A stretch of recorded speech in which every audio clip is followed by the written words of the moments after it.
जय श्री कृष्ण। राधे राधे।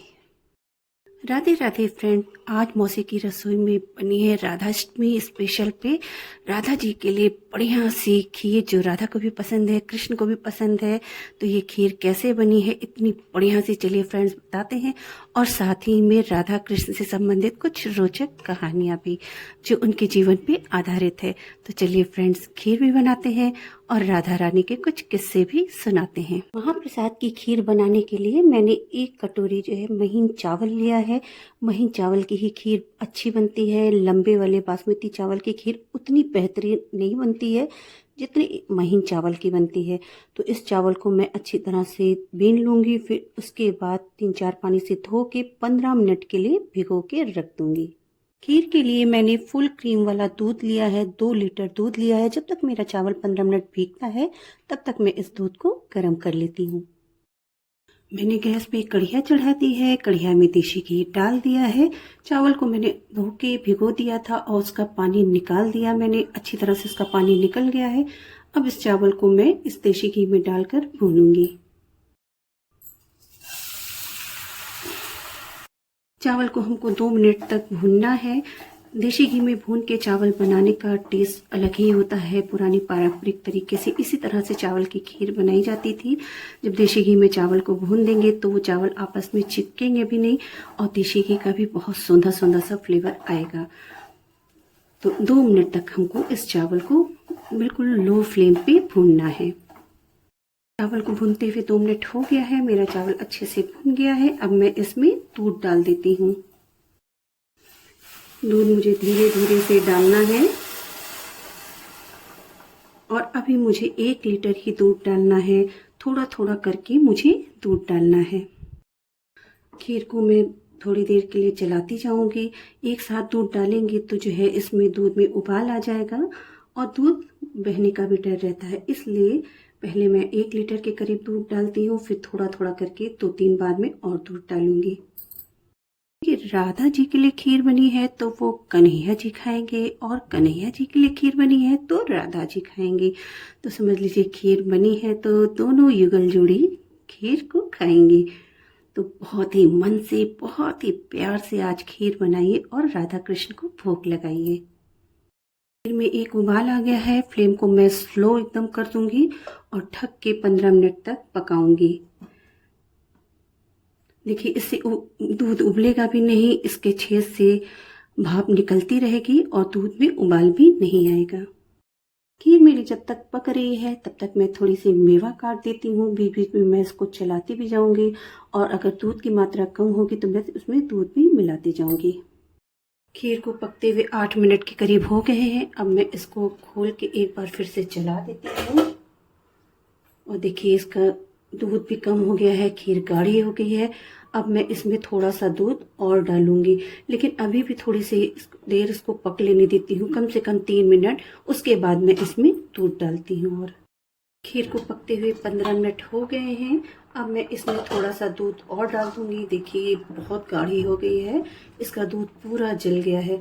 तो अब मैं इसमें दूध डाल देती हूँ। और एक पुराना पारंपरिक तरीका यही है खीर बनाने का। रबड़ी जैसी खीर बनती है और इतनी टेस्टी बनती है कि क्या बताएं। यूट्यूब वाले चाहे जितना भी कह दे कि 10 मिनट में खीर बन जाती है, खीर कभी 10 मिनट में नहीं बनती है। खीर को बनने में टाइम लगता है। खीर को जितना पकाएंगे आप उतनी ही वो बढ़िया टेस्टी बनके तैयार होगी। जब भगवान को भोग लगाने वाली बात हो तो कोई धोखा नहीं, किसी भी तरह का नहीं। मुझे अगर रबड़ी खीर बनानी है तो रबड़ी ही जैसी खीर बनाएंगे। खीर की ये विशेषता है कि चावल थोड़ा, दूध बहुत ज़्यादा, तभी वो बढ़िया सी खीर बन के तैयार होती है। तो इसको मैं 10 मिनट के लिए फिर से ढक देती हूँ ताकि ये और गाढ़ी गाढ़ी सी बढ़िया सी खीर बन के तैयार हो जाए और इसका चावल भी अच्छी तरह से पक जाए। तो मैं इसको ढक देती हूँ। खीर को पकते हुए 10 मिनट हो गया है। अब मैं ये छोटी 2 कटोरी चीनी खीर में मिलाऊंगी। देखिए खीर में मिलाते जाना है चीनी और इसको चलाते जाना है। तो ही बढ़िया से ये खीर बनके तैयार होगी। चीनी डालते ही थोड़ा सा पानी ये और छोड़ने लगती है, इसलिए फिर मुझे इसको ढक के 5 मिनट तक और पकाना होगा। पकाने की ही तो मेन इसमें बात है, जितना पकाएंगे उतना ही बढ़िया इसका रिजल्ट आएगा। सेम वही जैसे कढ़ी को आप ज़्यादा से ज़्यादा पकाते हैं तो उसका रिजल्ट बढ़िया आता है, ऐसे ही इसमें खीर में भी आएगा। राधा और कृष्ण के वस्त्र पहनने पे लेके जो कथा है वो चलिए मैं आपको बताती हूँ बहुत ही शॉर्ट में। राधा को नीले वस्त्र पहनना पसंद था और कृष्ण को जो है पीले वस्त्र। उसके लिए भी कहा यही जाता है कि राधा नीले वस्त्र इसलिए पहनती थी क्योंकि श्री कृष्ण नील वर्ण के थे और इसीलिए वो नीले वस्त्र को धारण करती थी, और राधा गौर वर्ण की थी इसलिए श्री कृष्ण जो है पीले वस्त्रों को धारण करते थे। यही उनके अमर प्रेम की कथा है और जो कि बहुत ही ज़्यादा हम लोगों को आनंदित करती है। अगर सच्चे प्रेम का उदाहरण देना होता है तो राधा कृष्ण का नाम सर्वप्रथम आता है। इसलिए जब कभी भी कोई भी चीज़ का भोग लगाएं तो ये स्मरण करते हुए आप भोग लगाएं कि अगर हम राधा को लगा रहे हैं तो वो कन्हैया जी जरूर खाएंगे, तभी राधा ग्रहण करेंगी। और अगर कन्हैया जी को लगा रहे हैं तो वो राधा जी जब तक नहीं खाएंगी तो कन्हैया जी ग्रहण नहीं करेंगे। इसलिए भगवान को भोग लगाते समय कहिए, प्रभु आप दोनों के लिए ये भोजन है, इसको आप ग्रहण करिए। तो ये खीर भी मैं राधा के लिए बना रही हूँ क्योंकि राधा का तो जन्मदिन है, पर ये तो खाएंगे मेरे कन्हैया भी। खीर को पूरा पकते हुए आधा घंटा से ज़्यादा हो गया है, मेरी खीर पक गई है। अब मैं इसमें कटे हुए मेवा डाल देती हूँ। मैंने काजू के 2 पीस कर लिए थे, बादाम के 2 पीस कर लिए हैं, मखाने को काट लिया और ये गरी का बुरादा है। इन सबको मैं इसमें मिला देती हूँ। मैं मेवे को पूरे में अच्छे से मिक्स कर देती हूँ और आपको श्री कृष्ण राधा जी का एक बहुत ही रोचक किस्सा सुनाती हूँ।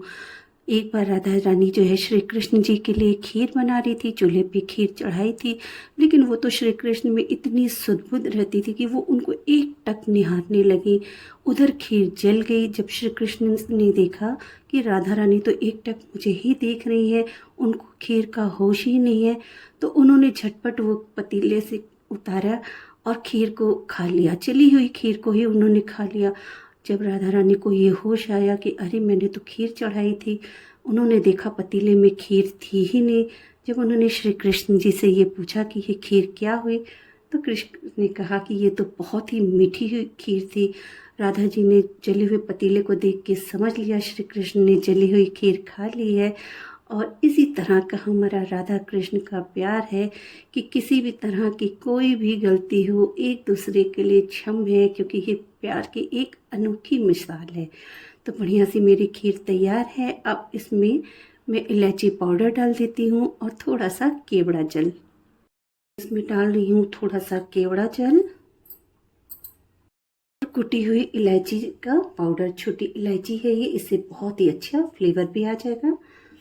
भाई अब खीर तो मेरी बन के तैयार है राधा रानी के भोग के लिए, लेकिन हम राधा कृष्ण को गरम गरम भोग नहीं लगाएंगे, क्योंकि अगर मैंने गरम खीर खिला दी तो शायद श्री कृष्ण जी के जीभ में छाले पड़ जाएं, अगर कृष्ण ने खा ली तो राधा जी के जीभ में छाले पड़ जाएंगे।